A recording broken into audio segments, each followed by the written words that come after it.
Yesterday, the Senate, John Thune Senate, staged a walkout in protest of President Trump completely abandoning getting anything done before the June 1st deadline for the reconciliation bill to get DHS funded. They think this is their way to give a big FU middle finger to the president because they are mad. They are big mad. He has now chased John Cornyn out, Bill Cassidy, and yes, Thomas Massie. So let's see what Fox had to say about this. Of chaos on Capitol Hill as Senate Republicans are now set to go home until June. That's significant because that now puts them on course to miss a June 1st deadline that was set by President Trump to pass a reconciliation funding package to give money to both ICE and CBP. For more on that, we're going to send it out to Fox News Chief Congressional Correspondent Chad Pergram on Capitol Hill. Chad, sounds like things just completely fell apart today. Sorry, Fill us in what happened. Gross. Sorry. Bill, good afternoon. Here's what happened. Todd Blanche, the acting attorney general, was summoned to Capitol Hill to meet with Senate Republicans. They had a lot of concerns about this compensation fund, and they were going to have to go through what's called a vote-a-rama, a lengthy vote series where Democrats were going to put Republican senators on the record on every single vote here voting on something related to that compensation fund. And there were some Republicans who had a lot of reservations about this, too. I am told that they have to go back to the drawing board and completely start this bill again. I'm told that Tom Cotton, Republican senator from Arkansas, had some very pointed questions to Todd Blanche in that meeting today. The same with Chuck Grassley, the longtime senator from Iowa as well. And you could see just how glum some of the senators were, some not even talking to the press because they just wanted to get out. So glum. As soon as they sent out the notice that they were cutting senators, that is the signal that this bill to fund the Border Patrol and ICE is dead in the water. The whole idea was that they were going to work late this week, get this done maybe in the Senate overnight tonight, and then move this to the House of Representatives, and the House would just have to sync up. As you mentioned, this June 1st deadline, that's something that was made up. It's something that the president said he wanted this done by, but they have been dealing with spending bills for the 2026 appropriation cycle since this time last year. And so they have to go back to the drawing board. They have to rejigger this bill. It's not going to get done right now. And even though President Trump has been on a winning streak politically, he's not getting done what he wants legislatively here on Capitol Hill as they miss that deadline. You notice the framing there? They said Donald Trump is not getting done what he wants to legislatively. Whose fault is that? Congress. You guys know that 90% of the frustrations with Trump is actually Congress's fault. You understand that? Like all this stuff, like Trump's not fulfilling his promises. Trump is accomplishing more than any other president, despite the fact that Congress sucks. And this is the worst Congress as far as working with a president ever. It's so pathetic. It's unbelievable. And they are now just doubling down. Now, this is going to bite them. This is the worst people on Capitol Hill, the Senate. Okay. The House is bad. Don't get me wrong. And there's some horrible people in the House. But the Senate is the worst. They are where the true House of Lords in America reside, the true deep staters in America, the ones that really entrench themselves because they get 6 years and they hold power forever, and you're not supposed to mess with them. And they have this rule, even with Trump, that, play ball with us and we'll give you some things, we'll give you some things. They got scared after the last election because Trump won so overwhelmingly that they passed the one big, beautiful bill. They figured they could wait it out, that it wouldn't be too overwhelming. They would get, they'd be able to survive it. It was their thought. And then what did they do? They've basically hunkered down ever since. In fact, this is so fraudulent right now that they are taking this recess, and yet Thune is making senators come back every 3 days to bang the gavel to say they're still in session so that Trump cannot appoint any recess appointments. Again, these are the worst people in America, and as far as our government is concerned. They are awful. And John Thune signed off on this, and this is his idea, and he's so mad about Cornyn especially. But what does it mean? Guys, you cross Trump, it's going to come back to you. Remember back in the first term, the Senate, they showed their faces a couple times. they really showed who they were after January 6th. That is when they tried to impeach Trump for that one, and they almost got it through. In fact, something like 37 senators were the only reason it didn't get passed. You need 66 votes to, or 67 votes to actually convict a president on impeachment. They barely cleared that. Barely held on, and thank God they did, because then Trump would not have been able to be eligible to be president in 2024.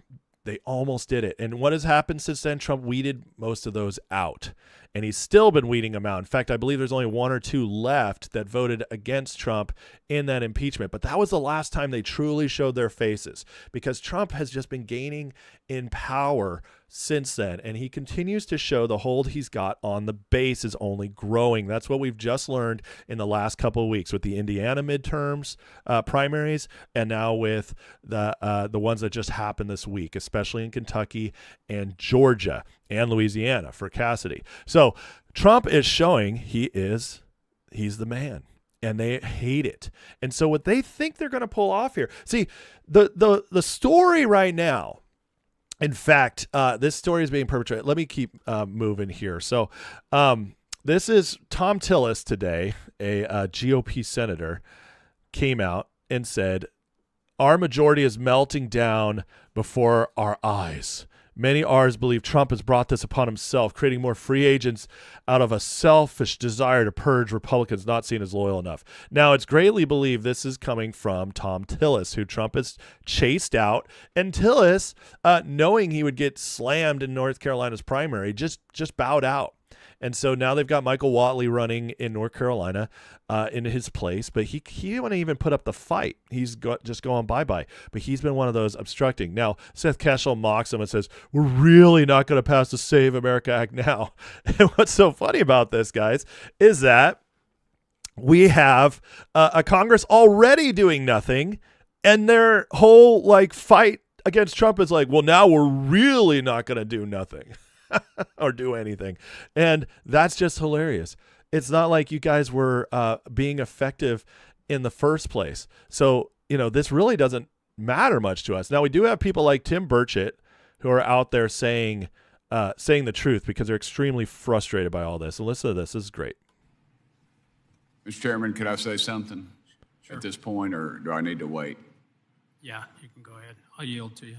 Okay. I realize what's going on here, and I realize that, when you're not sitting at the table, that you're not heard, and I realize the deal has already been cut. But I want to warn our party. We're in the majority, and we're not acting like it. And we'll be in the minority once again because of this kind of activity. And I'm disgusted that both sides of the aisle, that we're not allowed to, deals have been cut. And I think that's wrong. Thank you, Mr. Chairman. So we have people like Burchett starting to speak out. And that's good, because courage begets courage, correct? And so if Burchett's speaking out and others speak out, the others should rise up. There is going to be a reckoning in the Republican Party. It's been long overdue. And what has been happening is that for the last 10 years, Trump's just been picking them off. Okay, he's been picking them off, putting more and more on blast. Like every primary, we put up a few more MAGA-ites. But Trump, being the ultimate deal maker, he keeps giving them chances. It's like, okay, you didn't lose the last cycle. I'll give you a chance to play ball.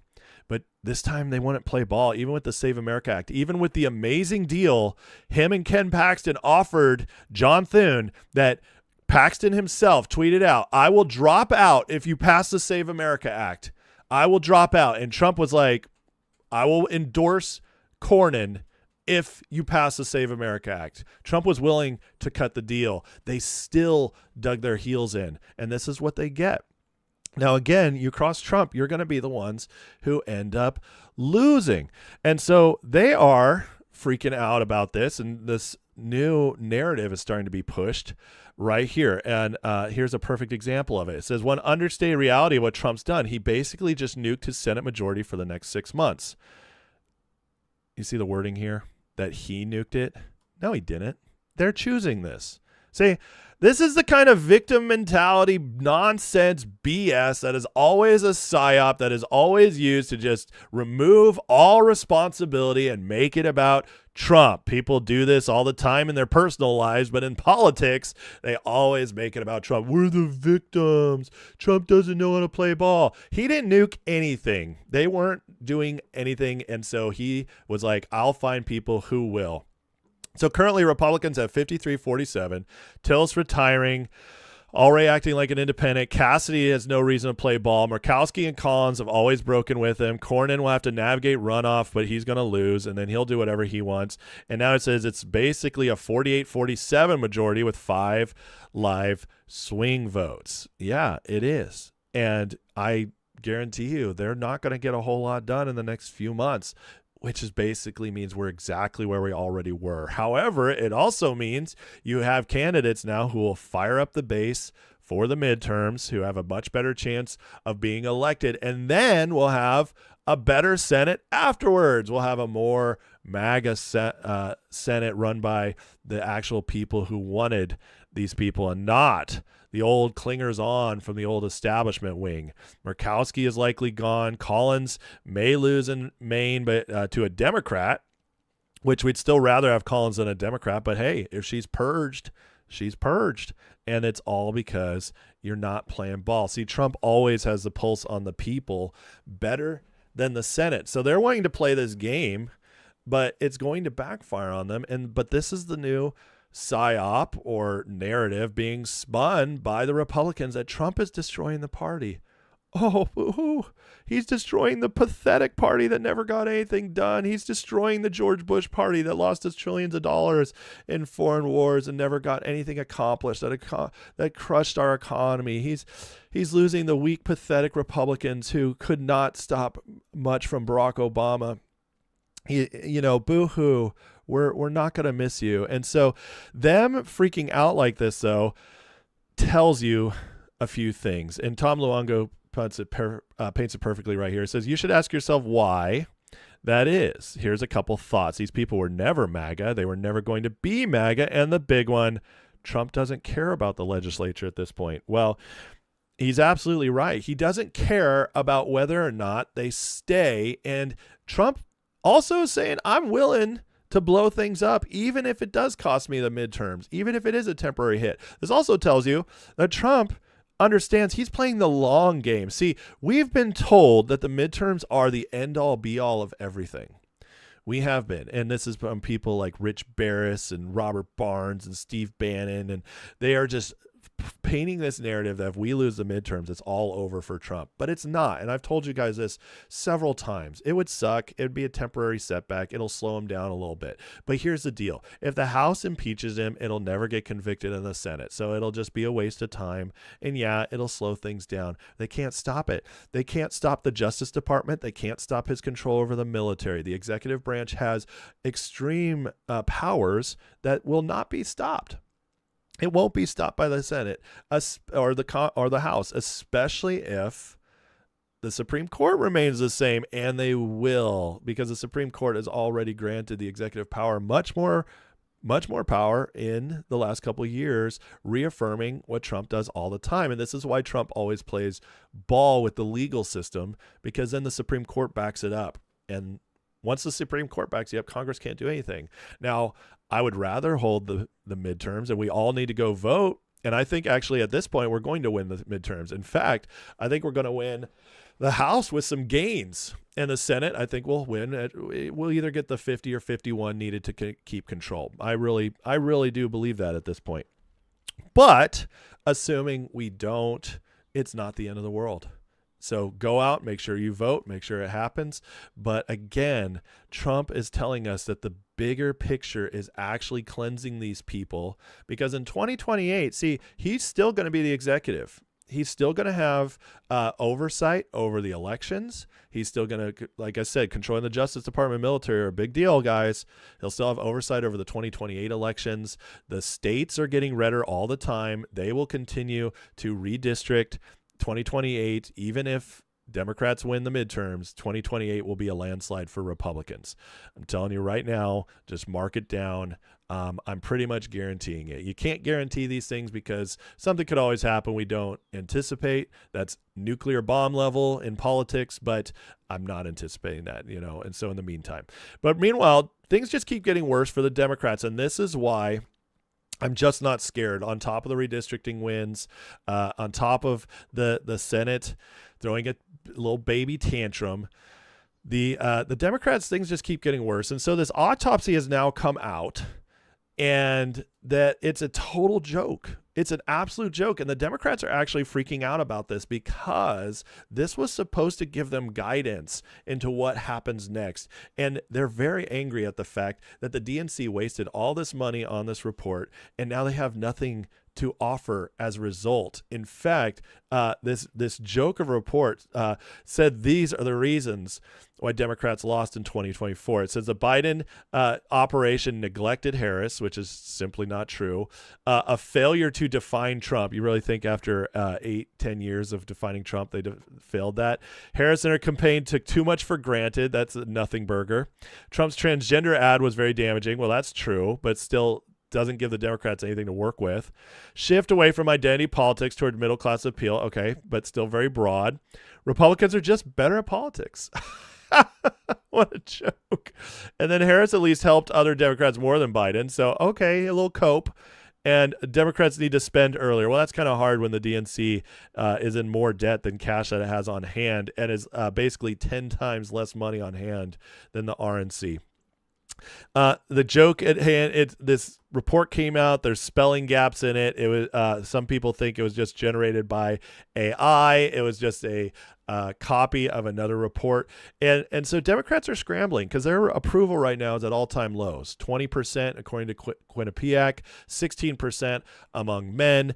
They're not getting any ground. And they were hopeful that they were going to have a message to go forward or a plan to go forward, and they don't. They're still stuck on anti-Trump. And what this is revealing is how the DNC, the Democratic National Committee, that's responsible for getting all this together and raising all this money, that they're a bunch of jokes right now. The guy they put in charge is a failure. And so the Democrats quietly right now are in major panic. This report, while it seems kind of like a nothing burger to many of us, this has all of Democrats in D.C. in a panic right now. They actually thought something was going to come of this that could help them. But here's one thing that it does show for everybody who's been blackpilling lately. 2009 to 2025. This is, like I've told you guys before, how Barack Obama was lazy and didn't build up his party. Well, look at this. From the time Barack Obama was seated, they had 60 senators, and now they have 47. They've lost 13 senators in the last 16 years. Congress, Barack Obama came in with 256 Democrats. That's now down to 215, plus 41 for Republicans.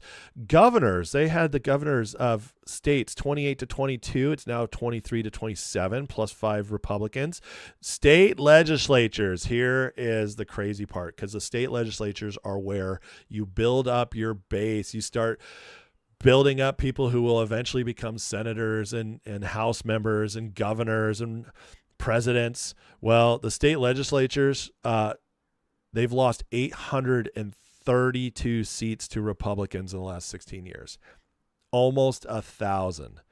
Guys, the Democratic Party has been dying since Obama got in. Their high point was 2008, and it's been a slow drag ever since then. And then you have the state trifectas, which means having all three, the Senate, the House, and the governorship of states.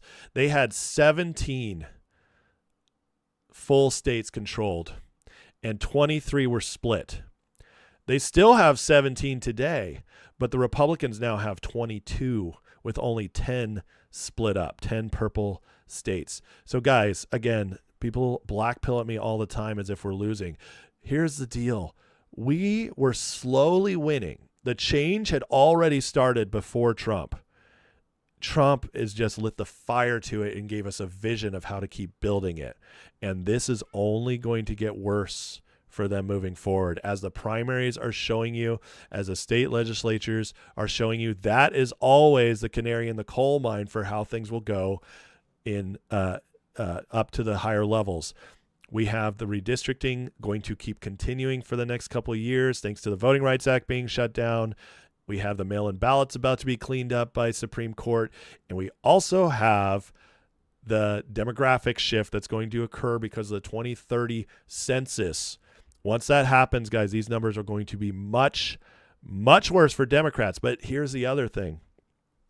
These numbers, even though they say Republican, yeah, there's still a lot of RINOs in there. But that's what Trump is doing right now in the primaries, cleaning that up. So not only will this be much more Republican 2028, 2030, and beyond, we're talking generational change here, it will be MAGA Republicans in many ways. Now, they want us to still believe we're losing. And here's a perfect example of how rigged the polls are right now. And remember, polls are more rigged the further out you are from an election because they're painting a narrative to scare you, to discourage you, to demoralize you.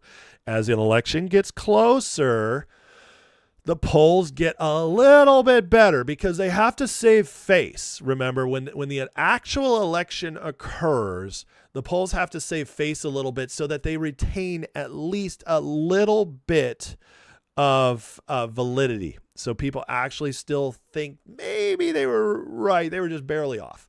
Well, here's a great example of how bad our polls are right now and how much they're pushing this Democratic frame. Here is Mike Collins' race of 2020, okay? This is what was projected. See all the blue? The closest poll was +1. And then the final results, he won by 9 points. 9 points. So the closest poll was 10 off. Just a friendly reminder that House and Senate polls are way worse than presidential polls, but even those are rigged. But here's the reason polls matter, okay? Polls are used to create narratives. They're used to create narratives, and even though they're all rigged, they still show you trends. Trends matter.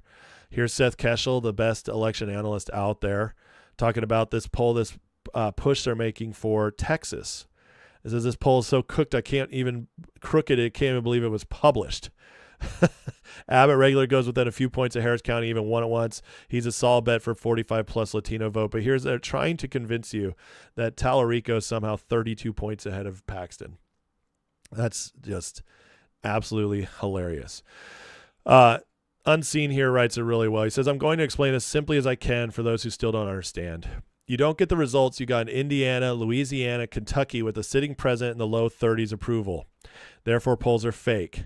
The reality shows Trump's approval is very high. What the final number is, no one knows because polls are so fake, but it's certainly not in the 30s. Results tell you that in flashing neon letters. Everyone in power believe the polls should immediately do a gut check, change course because the media siren polls are driving you all into the rocks. This is what the Republicans, this is why they left the Senate today, because they believe their own noise. You see, Washington, D.C. is one of the biggest bubbles that exists. It's 93% Democrat, and everybody there, eats their own BS.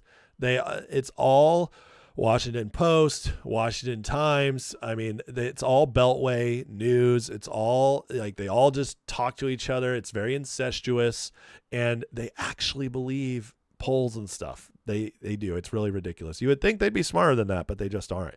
So they thought that by staging this walkout mutiny against the president, that somehow it's going to be good for them because Trump, his approval polls are so low. And I listened to a lot of the shows, and everybody's buying this. Everybody, even the reporters who are, usually generally fair, like, a little bit in that in-between fairness area, still slightly lean left half the time or slightly lean like neocon right, but they try to be fair. Even they're all buying the polls, despite the fact Trump's just cleaning up the primaries, which means the Republicans on the Hill are buying it too. Now, Brian Cates does an excellent breakdown on this because this is what's really going on here, all right, behind the scenes. Where was Obama during Trump's first term? See, we have a shadow government going on that is scrambling to hold any power left. That shadow government, which is, Democrats and deep state, is Barack Obama still their leader here in the U.S. The RINO Republicans, they're not like taking calls from Obama, but they still get paid by a lot of the same people. They still play the game. It's kind of like an uneasy alliance. We get some, you get some, go back and forth. But Obama is still trying to make moves here. And it's just a reminder that what we see on the surface is usually not real. And this is one of the things I constantly keep trying to hammer home for people, and why we break narratives here on American Fire. That's a main point of my show, is to show you guys what's really going on and why Trump does a lot of the things he does that aren't traditional Republican moves or aren't traditional presidential moves, because he knows what he's really dealing with. And that's this shadow government. Where was Obama during Trump's first term? How many times did he shadow Trump?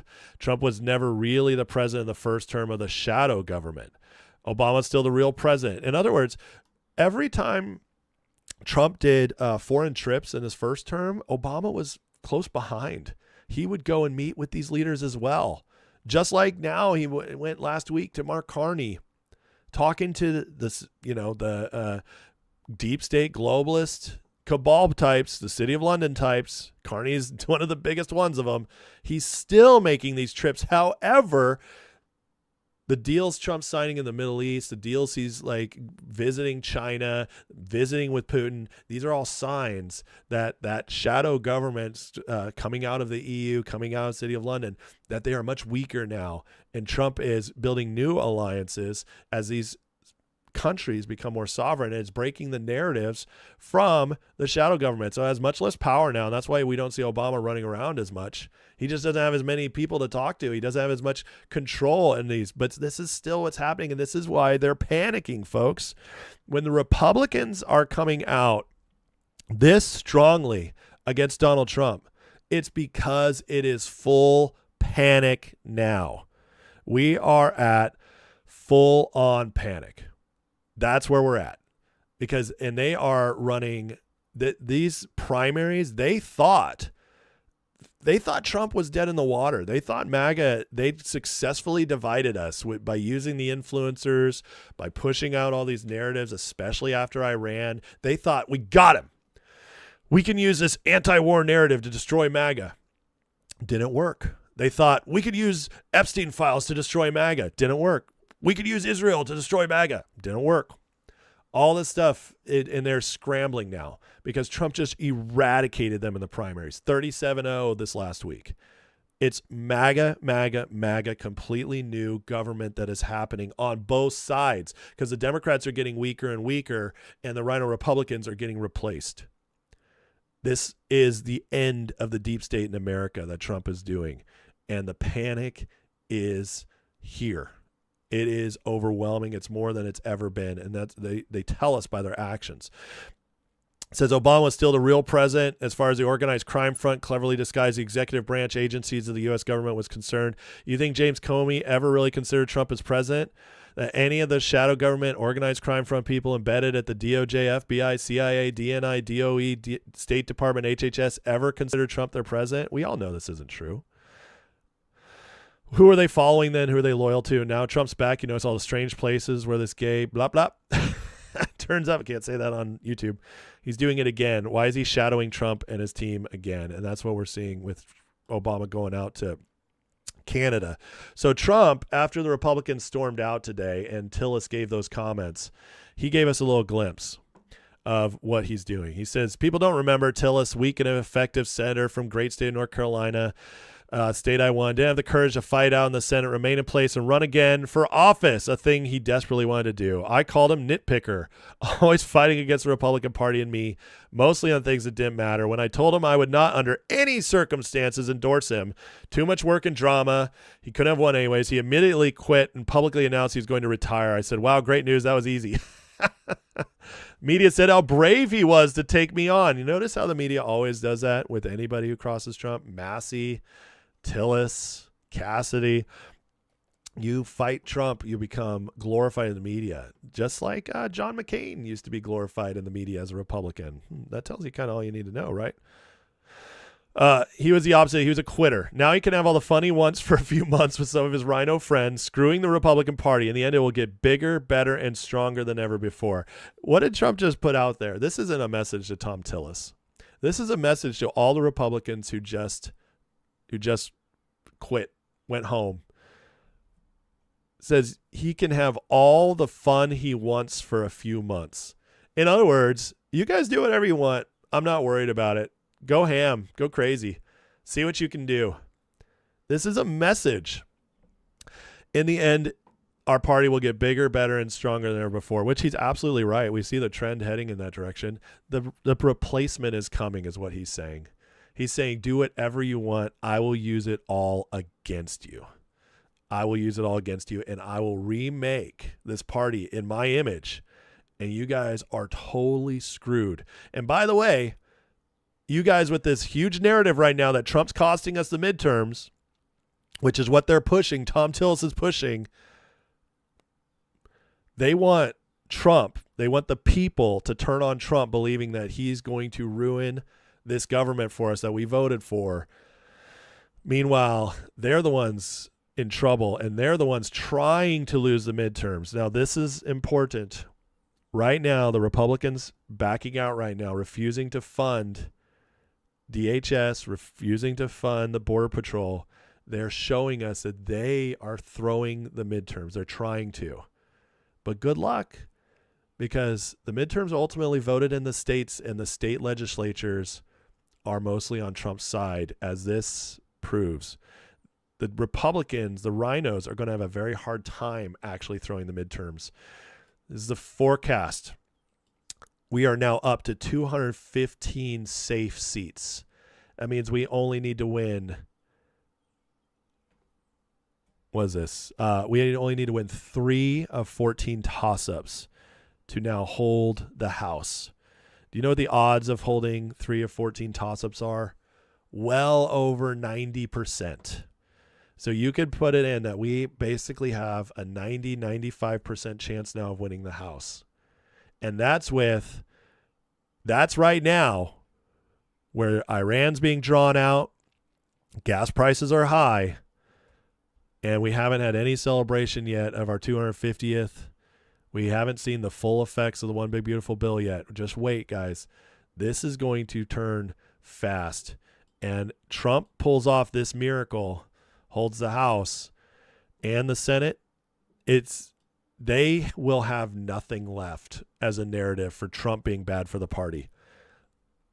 Even if Democrats take it, I've already told you guys how we'll hold out. 2028 will be the next referendum, and we'll win that one. That one I feel like is almost a lock. But this one's getting closer to a lock too. As always, Trump's push on redistricting and going after primarying these RINOs, guys, it's proving to be the right gut move, the right choice. As always, Trump has the best political instincts of anyone I've ever seen. That hasn't stopped. And I feel better and better about the midterms than I ever have before, especially because this is going to be mostly MAGA Republicans now, thanks to what Trump's doing. So it's only going to get better, guys, but City of London is quaking right now. The deep state is quaking. And the RINOs going home, having their little crybaby party is proof of it.